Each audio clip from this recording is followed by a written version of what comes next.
So we move on to the third part of Unit 2, which is your antisepsis. So under which we will be tackling aseptic measures in the OR and methods of sterilization. Okay, so let's start with the definition of your antisepsis. These are measures that exclude or destroy harmful microorganisms. Okay, and these are with the use of chemical substances to eliminate microorganisms present on exterior of patients. Okay, so let's start with OR aseptic measure. So don't get as OR asepsis. Okay, aseptic measures wrong with this because there will always be an overlap of aseptic measures and your antisepsis. So basically, a step in your aseptic technique will be your antisepsis. Okay, so in your OR, we are practicing there the surgical aseptic technique. Although we will just have an introduction of this because your your your actual full OR subject will now be in your third year. However, as we have mentioned, in your second year, you will already be practicing aseptic technique and simple OR skills with your delivery, maternal and child nursing subject, plus our PPE, RD. So you will be practicing already simple OR skills there or aseptic technique skills there, hence the introduction. Okay. So, but basically, these are work practices resulting in preventing or minimizing microorganisms entering sterile body areas. Okay, so it's undertaken in addition to standard aseptic technique. Okay, so why particularly the organisms entering sterile body areas? Remember, in the OR, they usually open up patients. Hindi usually, they open up patients. So tendency is that a break in the continuity of the skin on that time will now open a sterile body area or di ba? Will open the body area and that body area is sterile. So anything that will enter there will now be a source of the infection for the individual. Hence, the aseptic technique. Okay? So together with the standard aseptic technique, because as you enter the OR, you will already practicing or observing aseptic technique. As example would be yung gowning ninyo or you're changing from an street wear to an OR wear, di ba? Yung mga ganun. Okay, so that is an example. Plus the uh, antisepsis pa on the body area. Okay, so necessary for surgical procedures that are technically complex, longer than minor procedures, which is about more than 20 minutes. Usually kasi minor procedures will be a shorter time and the more complex or major procedures will now be longer. They also require large open sites, okay, and multiple pieces of equipment compared with the minor surgeries. So definitely you have to start with surgical asepsis and sustain it up to the time the last stitch will be given or done by the surgeon. This involves setting up a sterile operating field, which is defined to be a well-defined area within which everything is sterile. Okay, so even you should be sterile. So how will you be sterile? When you use now sterile gloves, gowns, drapes, and instruments, typically you also will be considered sterile. Okay. You also will be having or practicing hand hygiene. Okay. Your hand hygiene here will not be just a simple hand washing, but will involve plus hand washing, a surgical hand scrub, okay, or surgical cleanser. So you'll be making use of betadine soaps or any surgical soaps that is in your SOP or your hospital, and will now be scrubbing your hands up to your elbow actually. However, we will not be showing your hand scrub here because that is a major OR skill. So, third year nyo pa malalaman yun. So, what will be the hand hygiene scope for the level 1 is your hand washing and your hand sanitizing and alcoholizing. Okay, using skin disinfection or your antisepsis to minimize microorganism on the patient's skin around the surgical site. So basically, the skin where the surgical site will be done will have to be disinfected, okay, properly, so that once it gets open, it will not it will make the microorganism numbers lower, and the tendency of the microorganism count entering the open wound will now be very minimal. Okay, not enough to cause an infection. Dapat ganun. Okay, and hence the antisepsis. Ensuring that only sterilized equipment comes within the sterile field.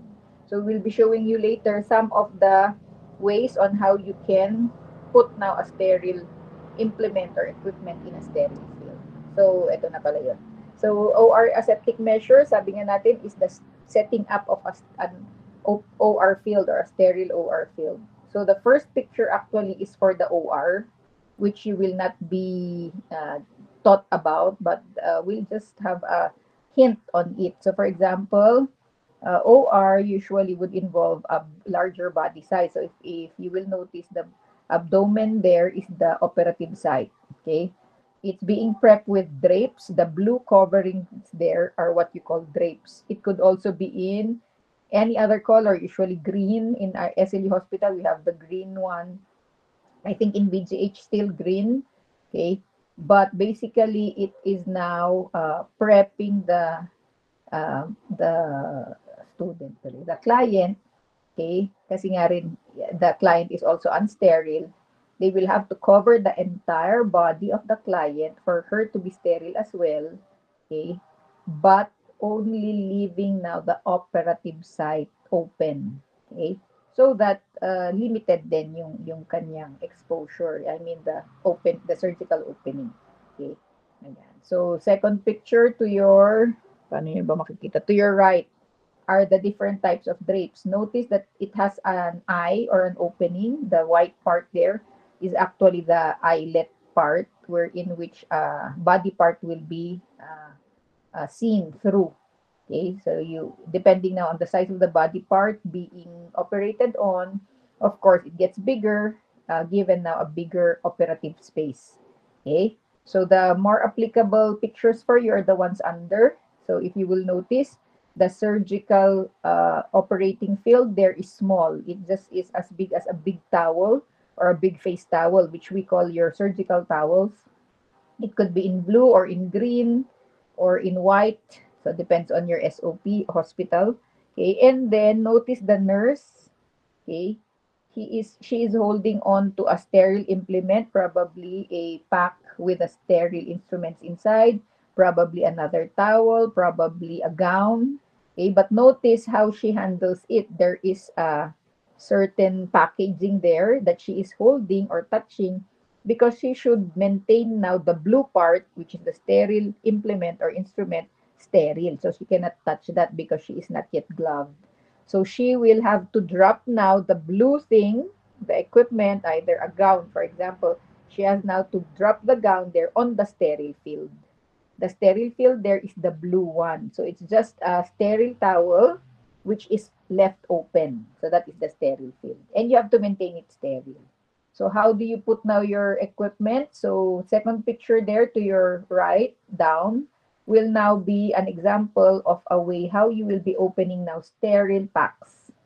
You always have to look for that two separate sides, because there will always be one. A sterile pack will always have one. Okay?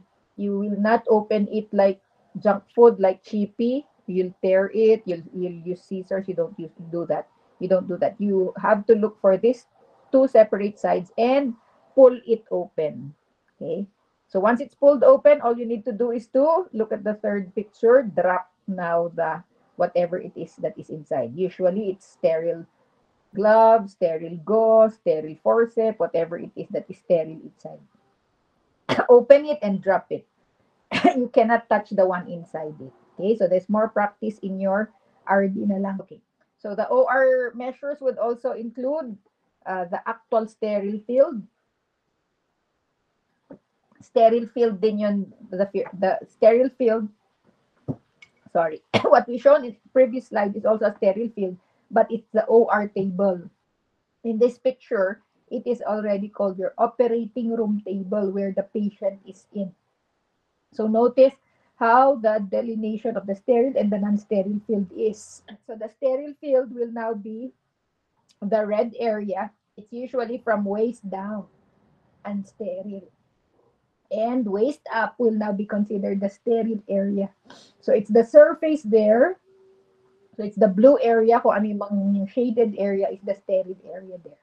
Second picture will now tell you about the sterile height. Okay? So yung area na yon is the one that must be kept super sterile because it is the one that is closest to the open wound of the patient. So another is to ensure that all sterilized equipment comes within this sterile field. So that on the second picture, you will have there a sterile pack.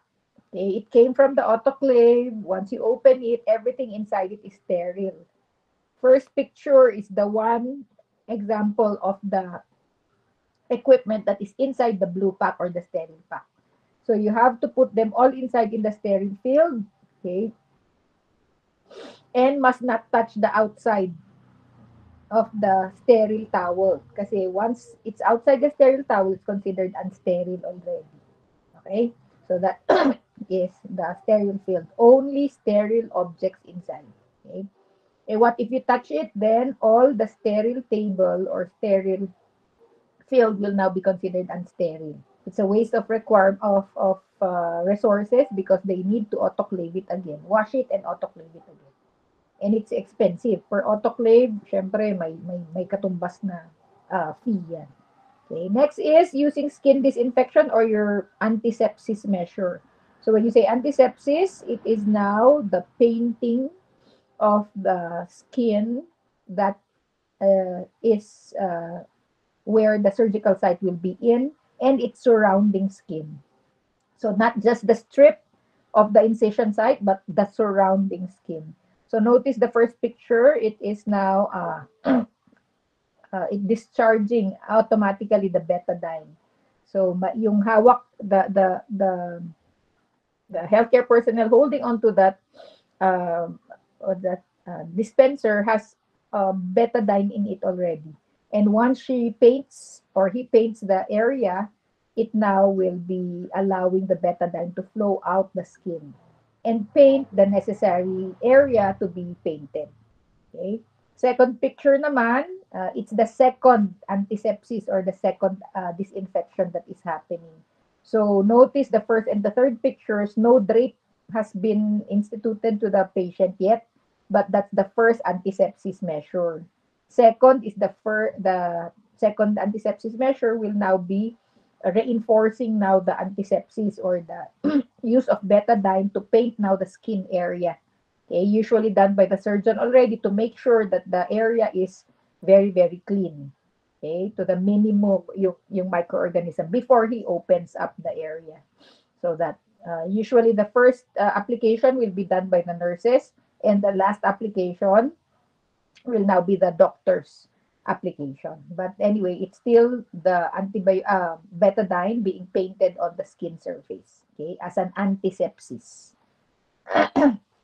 So we move on now to the sterilization or some definition of terms. So we now define sterilization. It's the destruction or elimination of all forms of microbial life. Results in a completely sterile environment, as we have mentioned during the first days of our lecture, diba? Wherein surgical instruments undergo this procedure to eliminate all pathogens before use in operations. And the disinfection is the elimination of most pathogens. So that's the difference. In sterilization, all pathogens. Here, most pathogens. So what is the most? It is actually the exception of bacterial spores. So you say bacterial spores, these are the parts. And the danger of bacterial spores is that they don't need anything and anybody for it to multiply again or become full-grown bacteria again. So if we compare it to head lice, okay, the bacteria are the lice and the baby lice, but the spores would now be the eggs, okay, and that usually are not eliminated through disinfection, okay. So methods would be chemical and your wet pasteurization. So when you disinfect surfaces in the hospitals with chemical, okay, this is now to reduce the risk of HAIs. So the usually big areas are being disinfected. Okay, we move on to pasteurization, although we're not into pasteurization so much. However, there is one connection. Okay, so it's basically the heat treatment to kill microorganisms in liquids. So commonly for milk and other beverages. Okay, so it's not a sterilization method. Hence, some microbes may survive, but at least minimal in amount.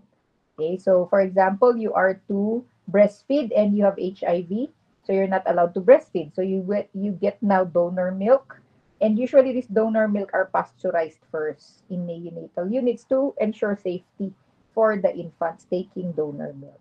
Okay.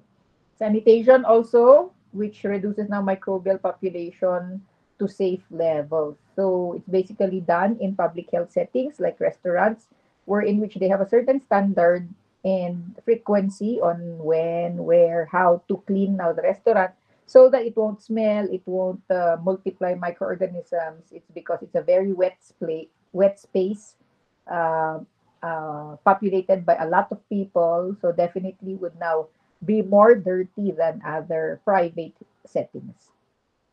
Although you sanitize also at home, di ba? Or you now clean also at home, but of course in a different level. Okay? Some ano lang microbicidal versus microbistatic agents. So when you say cidal, it's usually defined to be killing. Okay? So microbicidal kills microorganisms. Example of which would be bactericidal agent. So when it's bactericidal, it is termed defined to be killing bacteria. Okay. It's the using now of bactericidal soap for hand washing that kills now the bacteria. And the most common antibacterial soap that we know of is Safeguard. Okay. However, there are stronger bactericidal soaps also kasi the more effective it gets, the more expensive it gets as well. However, for common people, at least bactericidal soap in the form of your Safeguard, which is the most common, although there are other brands, don't get me wrong, R is a way of killing na rin in a way, microorganisms. Okay. Next is bacteriostatic. So when you say static, it's stopping or inhibiting lang. So it inhibits microbial growth. Example, bacteriostatic agents. So other antibiotics are defined to be or described to be either bactericidal or bacteriostatic. So that you just look into the mechanism of action and you will see how it now helps as an antimicrobial. But anyway, and microbistatic actions would include stopping microbial growth. Okay, when we do now refrigerate vaccines, we do not want to kill them. Okay, my mom, why don't we kill everything? We don't, because in for example in vaccines we need to maintain their potency.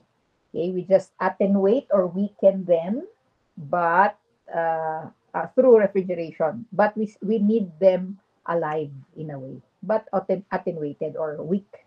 Okay, we don't want to kill the microbes. Okay, so let's move on to the physical methods of sterilization. The next kasi will be chemical method. So the physical methods of sterilization could be heat.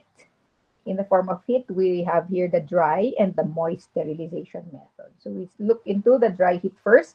It's sterilization by baking in an oven. So basically, when we bake, it's sterilizing na rin at high temperatures, though, okay, used for chemical metals, glassware, powders, and oils. So this now is used before, for example, when you still had glass syringes. Nowadays kasi, I don't see glass syringes being used already in hospitals. Probably in laboratories, you still have that. Okay, but anyway, it's glass made.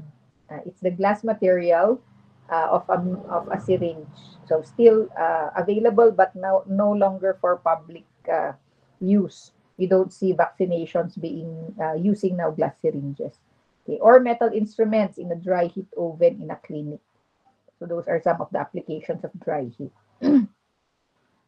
Another dry heat method is incineration. So it's a very effective method for contaminated materials. wherein it burns materials completely, destroying all microorganisms. So burning is actually one way of one effective way of killing microorganisms. Okay, so it's used to for waste products that should need uh, that aren't a ano that aren't recycled and needing now full disposal. Example of which would be dressings, needles, and other biohazardous waste in the hospital. However, there is an issue. We have a Clean Air Act, okay, RA 8749, which is the Comprehensive Air Pollution Control Policy, and for other purposes, prohibiting now burning of biomedical waste and requires now the phase out of existing incinerators. It happened actually in July 2003. So you could just imagine there are no long there are no more incinerators around if everybody followed. Okay. But anyway, because of the law, there is no incineration allowed anymore. So one of your assignments is to look into how now the hospitals get rid of their waste. Okay? So kasama yan sa magiging activity nyo kasi. So please make sure you know how it's being done. If you have one from your place or from your province, the better. Okay? Para we have various manners per area or per province. Okay? So, ang pumalit is the Ecological Solid Waste Management Act of 2000. Ma'am, how will we do? What will we do with our hospital waste? So, sabi dyan, RA 9003, there is an act providing for an ecological solid waste management program and for other purposes requiring proper segregation, recycling, and composting of non-infectious fraction of waste stream. So that is basically the area that you will have to research on. How is the ESWMA being done using now your hospital waste management? Okay. Okay. So yeah, but basically incineration, very effective sana, but due to Earth, Mother Earth love reasons, we no longer incinerate. Okay. Flaming, dry heat pa rin. So you just briefly hold the metal instrument in a flame, sterilizing it. So it's just like the knife that you hit over a candle, and then it's now being used to what do you call that? Operate on something or somebody. Ganon. So in movies, di ba? Okay. However, it's being replaced now by safer methods because it's still medyo hazardous when you hit metal, di ba? Okay, just to sterilize it. Okay, so it's basically seen in laboratories where they now hit the metal inoculating loop, di ba? Okay, in between uses so that the microorganism will really die. So most likely it is here where you now see na lang this flaming type. Moist heat is another, so sterilizing by boiling or steam. So it's faster and more effective than dry heat, hence it's more common. Okay, at the same time, it's cheaper than that of the dry heat. So when you say moist heat kasi, all you need to have is flame and water or moisture. In dry heat, you would still need an oven. Okay, so but anyway, yeah. And moist heat would include boiling, the killing of most pathogens within 30 minutes. Hence, for the boiling water, for it to be really clean, you need to boil it, okay, for 15 to 30 minutes. Mga ganun. So, for it to really kill the microorganisms. It's not effective against all spores, though, and heat-resistant microorganisms. So, you will still see the possibility just in case kunwari boiled water and then you will leave it for a long time. So once you boil water, you have to consume it right away so that the spores will not have any time to reproduce. Or else, di ba, after 1 month, you get to drink that boiling water, probably spores have grown already on that area. Okay? So another way of boiling in the area will be to boil now minor surgical tools or instruments. In hospitals, of course, we already have the autoclave. However, in areas where there are no autoclave machines, then you still boil or they still boil. However, you're not supposed to boil sharps because the boiling will now dull the sharp edges of sharps, like the scissors, the if ever you are to reheat needles, although it's no longer a practice, but in the olden times, it is. So I'll be showing you one boiling video, a short clip on boiling now needles. Okay, but it's no longer a case today because nga it's more for disposal na. Okay, what else? Scalpel, just in case it's not disposable. So make sure you don't boil it because it dulls the sharp edge. Okay. Next, ayan. So example of boiling.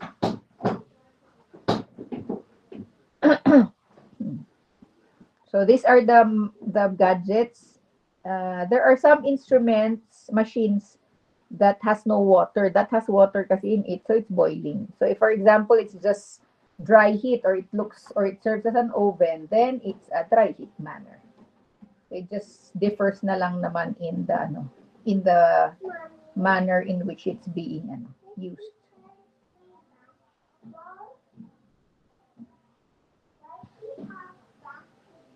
This is the moist heat boiling of yan, olden times way. So you see the syringe that is glass, the scalpel, and the needle. So that was the look of the needle before, during the olden times when the disposable aren't okay yet. But now, of course.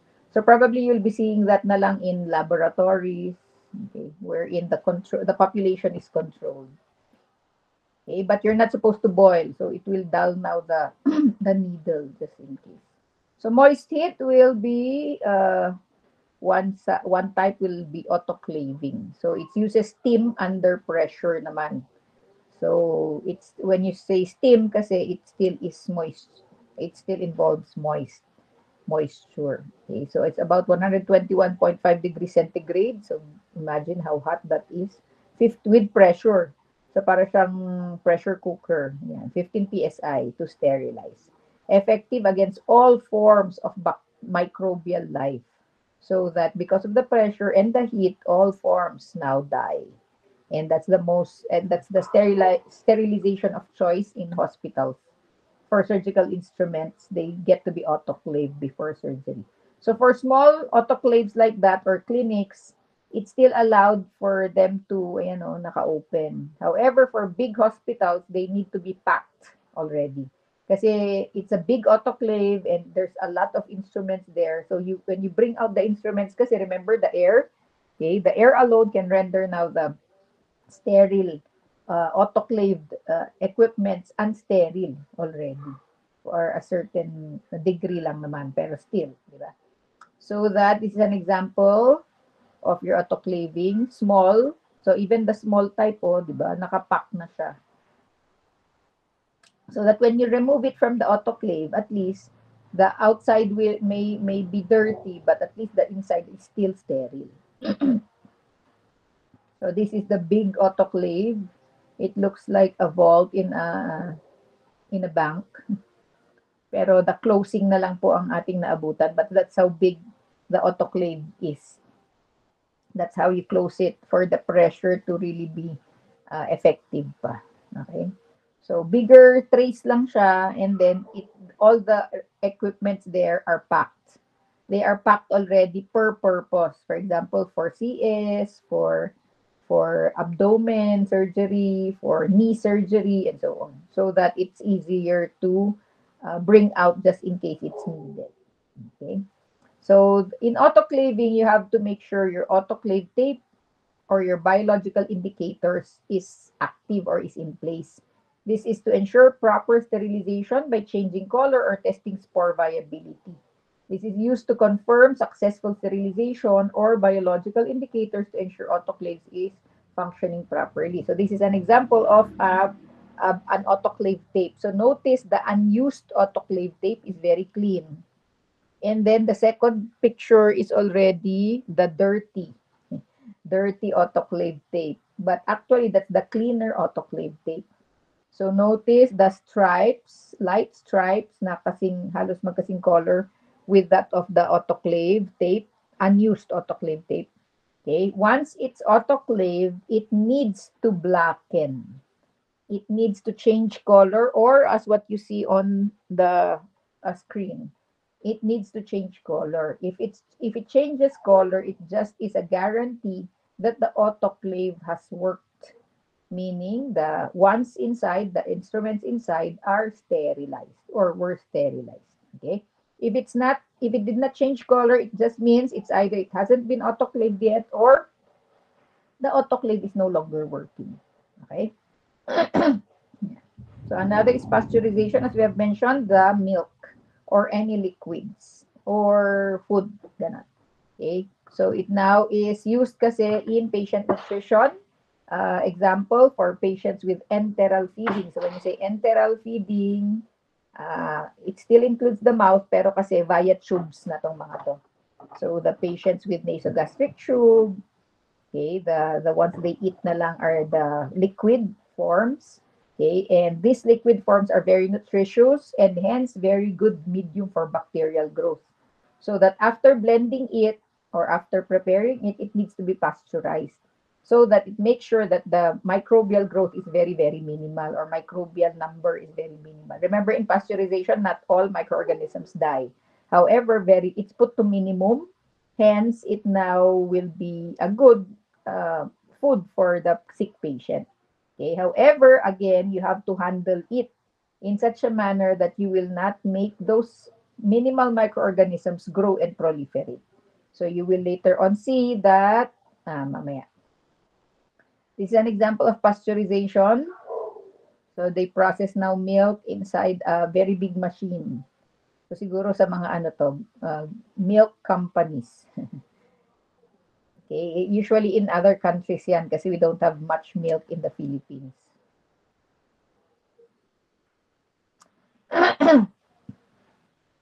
Okay, so I'm sorry, but excited. Okay, so we have here your comparison between dry and moist heat. So dry heat has a higher temperature, needs a higher temperature, and has a longer time sterilizing. While moist heat has lower temperature and fast sterilization. So the more common between the two is moist heat, and even in houses we have that. Although we also have ovens in our homes, but not all will use it for sterilizing. Okay. Using dry heat for sterilizing powders and oils usually is maintained. And for moist, using now for sterilizing instruments and surgical packs. So that is through autoclave, as we have mentioned. So we also have, when we have hot, we also have cold sterilization. So a typical popular example is refrigeration and freezing, which now acts as a bacterio static lang. It slows microbial growth, doesn't kill all the microbes. It's used for food preservation and biological specimen. So if, for example, you are to store a vaccine, remember, we do not want to kill the vaccine, although there are some vaccines that are dead, okay, but there are some that are attenuated or weakened only. So they are now maintained via refrigeration or freezing, depending on the need. Okay, and hence additional to your assignment will now be the principle of cold chain. Cold chain. It's a way kasi that vaccines are being handled in the DOH, the cold chain. Okay? So you have to read that kasi nga meron kayong activity on cold chain. So storing vaccines and certain medications in refrigeration to prolong shelf life. So either vaccines, which is the more common use for nursing, or for medtechs naman, they use it for biological specimens. Biological specimen pwede rin pala sa nursing.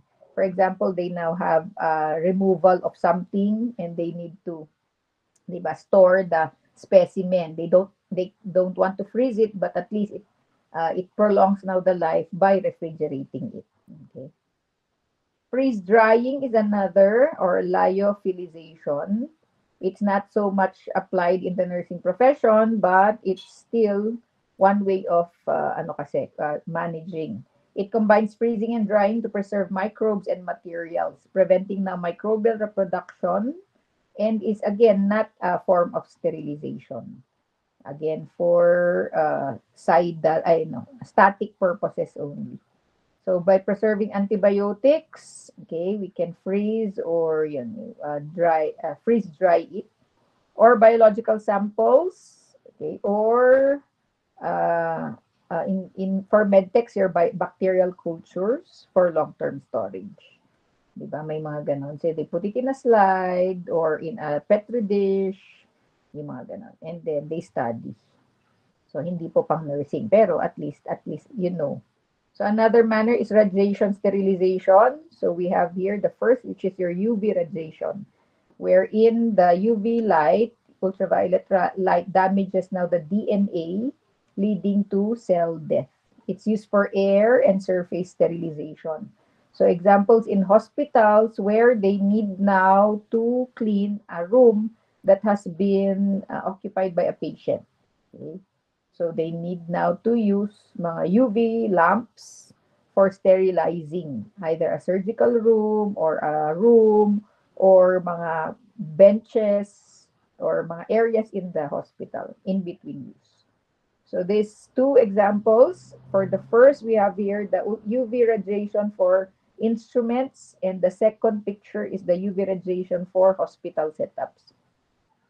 In particular, this is an OR. So after an operation, they need to have that very big UV lamp. They expose now the UV lamp by baliktad. They expose now the room, okay, with the UV rays from the UV lamp, and eventually killing microorganisms, okay, before the next use. So I hope it's being done in our hospitals often. They use it, of course, but not that often. Kasi ang mahal yata dyan is the bulb. Anyway, okay, so for cleaner hospitals. Yeah. Another ray is a gamma ray. Okay, gamma ray and X-ray. It's a penetrative radiation for sterilizing heat-sensitive materials, sending enough energy in bacteria or mold cells in food. Okay, so they act to break chemical bonds, damaging now the pathogen. Once the chemical bonds are broken, they now die or they now no longer multiply, and hence reduces illness, or in if it's used for food, it reduces the spoilage of the food. Okay, so it's sterilizing now single-use medical supplies such as syringes, if you still have the glass syringes, catheters and sutures, so gamma rays can be used, and food processing. So usually for food processing, para what you call this, sterilized yung food na ibebenta, usually ganon, so that it won't rot without using too much preservatives. Okay, so next would be the difference between gamma and what do you call that, UV. Okay, so what's the difference? One is non-ionizing, which is your infra or your UV radiation, and one is ionizing. So both differs in the way it acts on materials like air, water, and living tissue. So when you talk about a non-ionizing radiation, it does not have enough energy to remove electrons, while the ionizing radiation has enough energy to remove now electrons. Okay, non-ionizing also can heat substances via vibration, and your ionizing, di ba sabi nga natin, the gamma, is for heat-sensitive implements. So yun yung difference ng dalawa. But both are rays, okay, radiation rays that help eliminate microorganisms. Okay, another is ultrasonic waves. So uses naman sound waves. Although it's not very useful for the nursing profession, it's basically used for the dental practice. Okay, it's pressure waves to dislodge debris from instruments, followed by other sterilization methods. So they could now use the sound waves, pressure waves, to clean now the instruments. Remember, the instruments for the dental practices are very small. And then, of course, more prone din sila for lodging mga debris. Okay, or any small instrument for that matter. So for example, yung ginagamit sa mata, okay, it should now be used with, kasi hindi enough yung manual cleaning. Kasi you might miss on some debris that are very small. After that, you autoclave. Okay? Or any other sterilization, additional sterilization method. Remember that when you kasi have debris there, which is protein rich, you usually would be degrading the disinfection power of your disinfectant, okay, or your sterilization. Okay. So next is filtration and gaseous sterilization. So we have for the first picture, the filtration. Second is the gaseous, ay hindi pala, filtration pala parehas yan. But the first picture is for IV fluids. The second is for the room, isolation room. Okay, so let's start with the filtration seen in your IV. So it removes microbes from liquids and air using fine filters. So common in labs and sterile environment. So you will see there in the IV, example is an IV fluid. Okay, so sa the last item there, or the last part that is labeled is, if you cannot see, it's a solution filter. So it's basically filtering now microbial contamination before it gets into the patient. So why could there be contamination there? Remember that the IV bottle is separate from the IV, what do you call that? The IV line. Okay, so your IV line needs to be spiked, or diba, it needs to open first your IV bottle, and then, yun nga, that is the time now that it gets to the IV line and eventually gets to the patient. So that act alone is now a place, or as a moment where there could be contamination. So please, if you are to prepare an IV, that's what you call priming an IV, make sure to use aseptic technique, please. Okay, because that spiking, or that opening the IV bottle alone, spiking it with the IV line, is actually a very, in a way, critical time that you can now get microorganisms and let it enter the IV bottle. Or changing the line, or not the line, changing the IV bottle. So for example, the IV bottle is consumed already and you are to spike again another new IV bottle. So please be very, very careful. Kasi nga, sterile po is the content of the IV bottle is sterile. Okay? And it is only through your spike that will render now the IV bottle and its contents unsterile if you do not mind your spiking.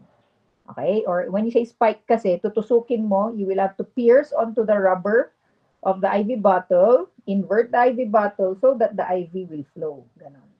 So that's the moment. Ang liit-liit ng moment na yon, which now, because na rin of the solution filter, can make naman the intravenous fluid clean or removed bacteria, isolated with bacteria. However, not all drip chambers or not all IV lines have a filter, because that's of course more expensive feature. So imagine if there's no filter and you are you contaminated the spike, diba? Okay, so please be mindful. Next are HEPA filters. HEPA is high efficiency particulate air filters that trap particles, including the microorganisms. So we've discussed this already in our AIIR room, okay? But it's also it's a air conditioning of choice in the hospitals. It's actually seen for rich hospitals, even in corridors. Actually, in industries, in factories, for example, that have 24-hour air conditioning, HEPA filter is also the conditioning of air conditioning of choice that should be implemented or instituted, because nga it's 24 hours ano siya, closed from outside air. So it has to have a HEPA filter. Okay? Yeah. Gaseous atmosphere sterilization, it now alters the atmosphere to inhibit microbial growth. So it's the same. It looks like an oven. It looks like an autoclave. It is a machine. However, it uses different materials. And in this manner of sterilization, it uses now ethylene oxide gas. Okay, so this is used now the ethylene oxide gas is used now to sterilize medical devices and surgical instruments that are sensitive to heat. So meaning it can burn because of the heat. So we don't subject it to that, but rather we gas them. And we gas them with ethylene oxide gas. Okay? So just the difference between an aerobic bacteria from a non-aerobic bacteria. So it's for you to note how it's getting killed. So for aerobic bacteria, it's killed by oxygen removal. Okay, so you remove the oxygen from the the reservoir or the area where they're at, and they die. So example would be Lactobacillus, Mycobacterium tuberculosis, and anaerobes meaning anaerobic microorganisms. They are killed naman by oxygen. So they are bacteroids, the Clostridium botulinum, the gas gangrene. So these are the microorganisms that even without oxygen, they can proliferate and eventually kill the host. Okay. So yeah, so you have to know the microorganism and how it dies or the characteristic of it, so you know how they could be killed. Yeah. Okay. So our takeaways for our physical sterilization. Okay, they are methods that are vital in various industries. Pwede sa food, pwede sa factories, but actually they are mostly important for the hospital setting or the healthcare setting. Okay, so that there are lots of instances where microorganisms enter, proliferate in the hospital, and physical sterilization is a very big help for the cleanliness or the safety now of the clients, plus the healthcare providers as well. So when you talk about physical sterilization method, it has to be selected depending on the material type, microbial load, and safety requirements. Okay, so the emphasis of the emphasizes now the critical role of autoclaving in hospitals for preventing surgical site infections, because nga, as we have mentioned, it's all microorganisms are killed care of autoclaving. Okay, however, you don't use naman autoclave all the time because you have to always consider the material type, the microbial load, and safety requirements as well. So challenges in the future, okay, the need for new methods to combat resistant microbes. Because even though we have autoclave, if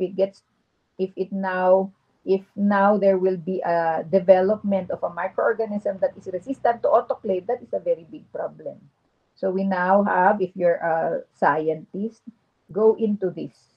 You have now to look into newer methods to combat the probable resistant strains in the future. Okay. So next would be uh, advances in non-thermal sterilization techniques. Okay, there is actually a growing need for advanced sterilization methods to combat now antibiotic-resistant microbes. So ito naman, more on the antibiotic-resistant strains. So there is, saan na yung issues natin? Anyway, doon na lang at the end of the chemical disinfection, this one, antibiotic-resistant microbes will now be more tackled. Okay. So, chemical disinfection is the use, okay, of chemical agents to inhibit or kill pathogens. Pasensya na maingay sa aming paligid. May mga delivery. Okay. Diffuse. The use, wrong spelling po. The use of chemical agents to inhibit or kill pathogens. Is somebody talking? Kasi parang nagba-vibrate yung aking speaker. None. Okay. Anyway, that's me lang. Use of chemical agents to inhibit or kill pathogens. So it's crucial in healthcare and other industries to control now the spread of infection. So basically, as we have mentioned a while ago, there's a physical way of disinfecting, but there is also a chemical way of disinfecting. So this inhibits or kill now pathogens. So we have two types of chemical agents, the disinfectants and the antiseptics.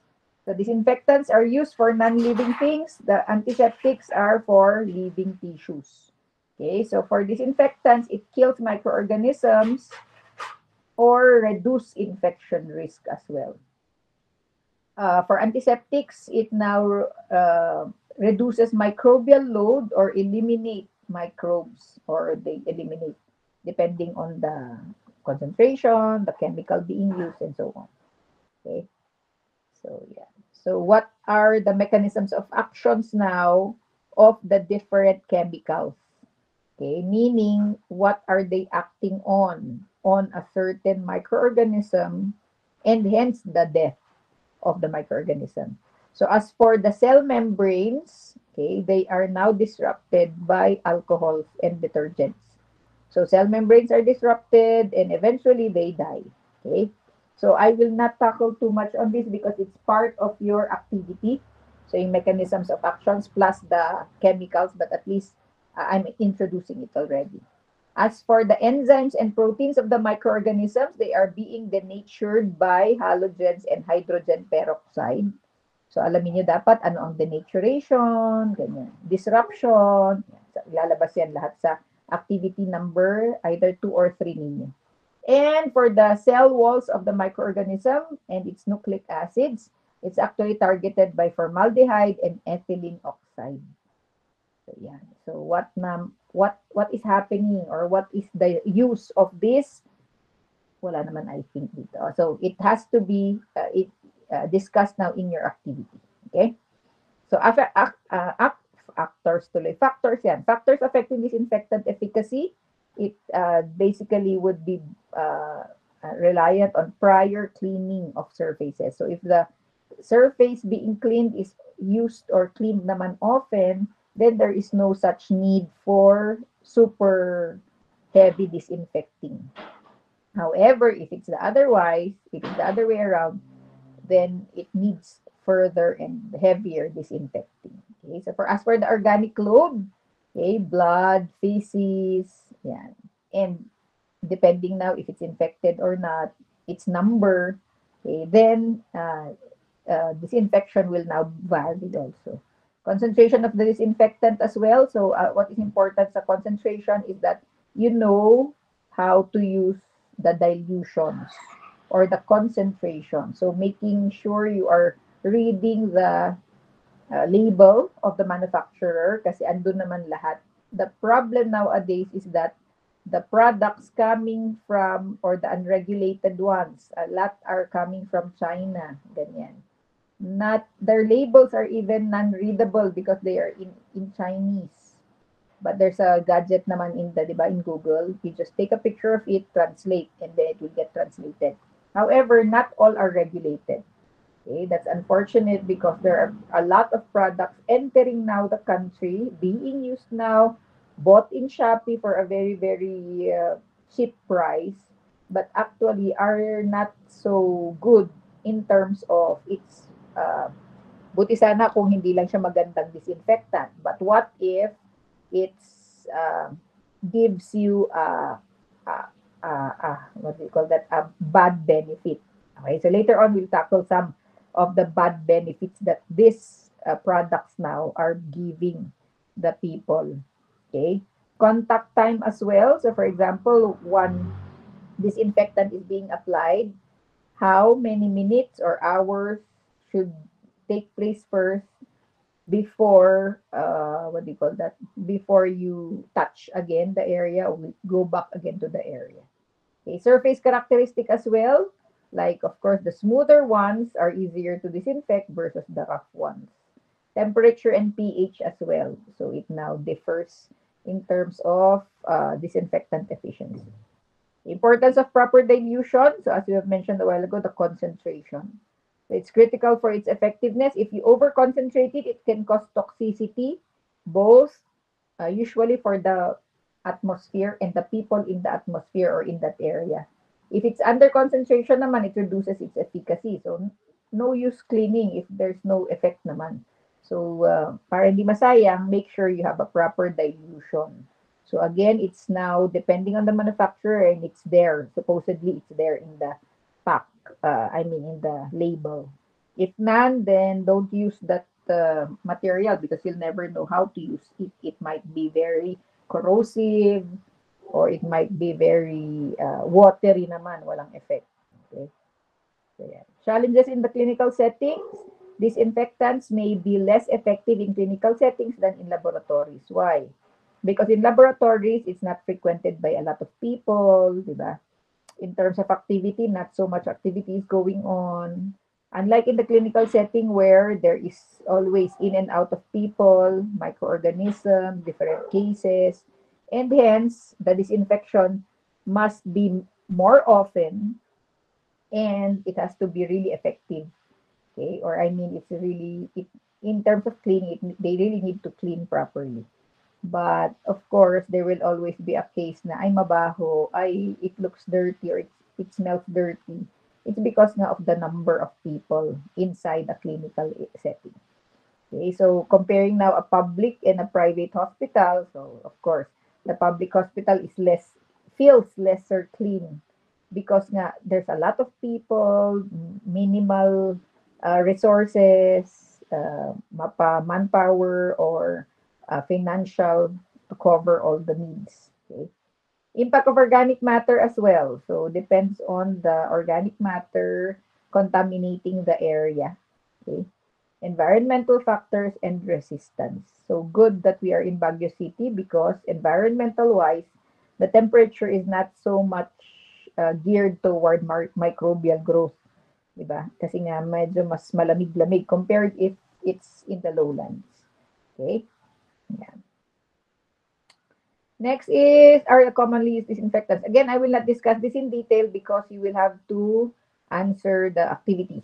Okay. So alcohol is effective against a wide range of pathogens and used in small equipments only. But please make sure to be aware or be mindful of the alcohol that you are buying because there are a lot of alcohol pretends. Pretensions that they are alcohol but they are not alcohol. Okay, so if you experience alcohol in its real sense, you will have to sense. May masisense kayo do sa mga peking alcohol. If you spray it just doesn't feel right because you have to feel something. Okay, so para daw siyang tingling that basta you just feel something when you use a real alcohol. So others kasi are just so mabango and alcohol, hence they're 'di ba they're more scary kasi parang they're just there because of the scent and not the effectivity of it being an alcohol. Okay, bleach, okay, sodium hypochlorite. So very popular here in the Philippines is Zonrox, although popularly known also as Clorox, is Zonrox, but actually Clorox is a brand name.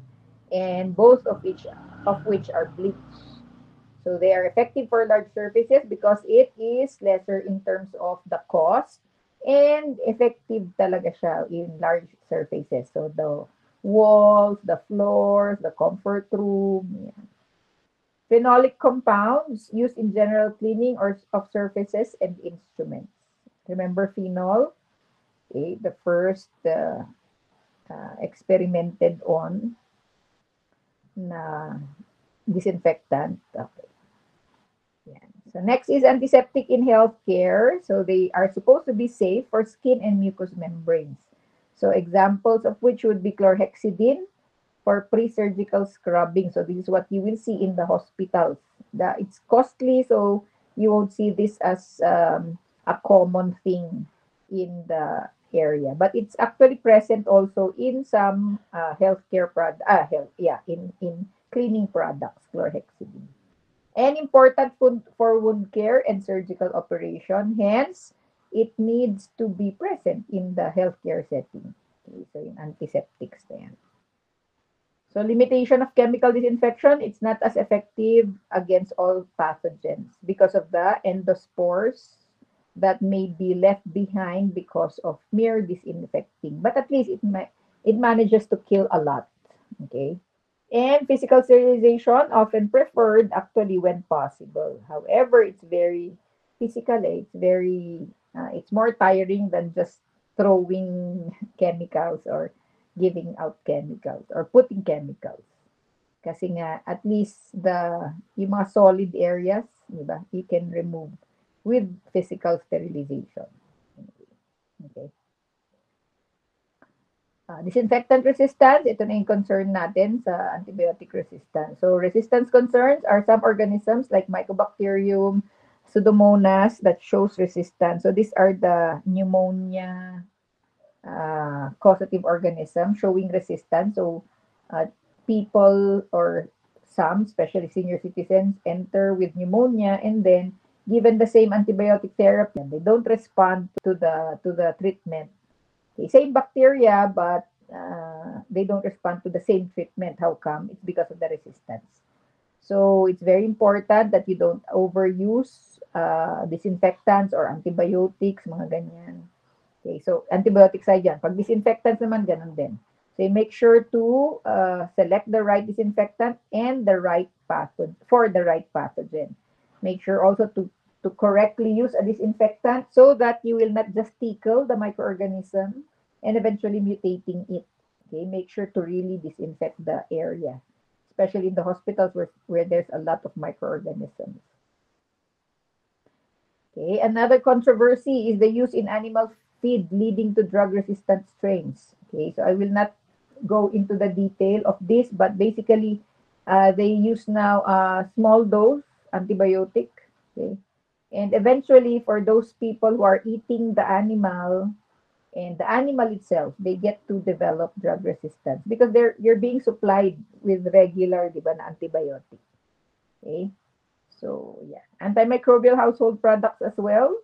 So as we have mentioned, there are a lot now coming from China that are unregulated. They may contribute to resistance and immune system concerns because of the low dose that they give, they might not be killing, they might not be so effective as an antimicrobial. At the same time, they are now being used regularly, making now your immune response, di ba? Di ba? Resistant na rin in terms of antimicrobial products. So be careful with uncontrolled or unregulated household products, especially the ones with big or strong scents. Okay, one example effect of the ones with a strong scent, yung gusto nyo laging mabango.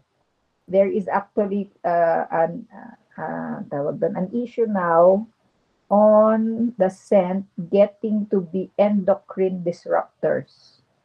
Any scent, kunyari yung malakas na laundry, what do you call that?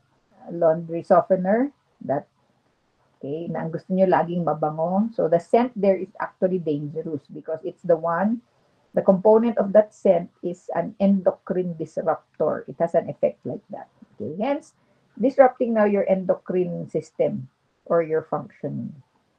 Anyway, okay? So that will all be included kasi in your activity. Kaya, kayo nang bahala dyan. Mag-explain at mag-discover what those are. Okay? So best practices in chemical disinfection, always clean before disinfecting. So physically remove the big sources of the microorganisms first because disinfecting is very expensive.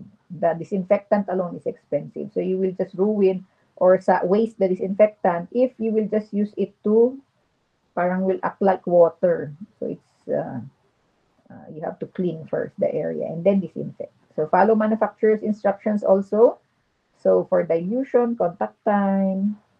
So choose the right disinfectant also for the right application so that you will be effective in disinfecting. Okay. Effective chemical disinfection requires understanding the types, mechanism, and limitations of chemical agents because not all chemical agents are good for all the microorganism areas or even microorganism itself. So proper use is essential in preventing the spread of infections and reducing the risk of resistance. So that if you are using it properly, meaning you've disinfected properly, you've effectively removed the source of infection. Okay. However, if you did not disinfect properly, tendency is that you just tickled the microorganism, mutating it, eventually causing it to get resistant now to the disinfectant. Okay, so that is actually the future challenge that we are to anticipate. Although, of course, hopefully it won't happen, but it can happen actually. Next is, I think that's the last. Is that the last? Yeah. Okay. Any question po for the last part of Unit 2, Infection Control and Prevention? Dean, bye-bye.